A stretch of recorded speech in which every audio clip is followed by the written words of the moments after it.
Hello everybody, welcome back to my YouTube channel. In this video I'm going to show you how to download iOS 16.12 beta 7. So let's get started without wasting my time.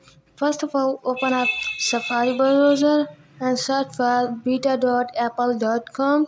Search for this, scroll down, tap on get start, and then tap on enroll your iOS devices.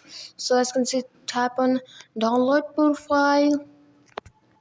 Tap on allow, close it, go back to your home screen and open up settings app. Tap on profile, download it.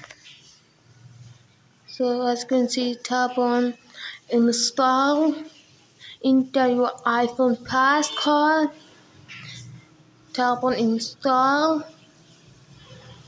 tap on install to confirm the process, tap on not now, tap on done. So as you can see, iOS 16 beta 7 is downloaded. So that's it guys for today's video. If the video helpful, please like the video and subscribe my channel. Thanks for watching.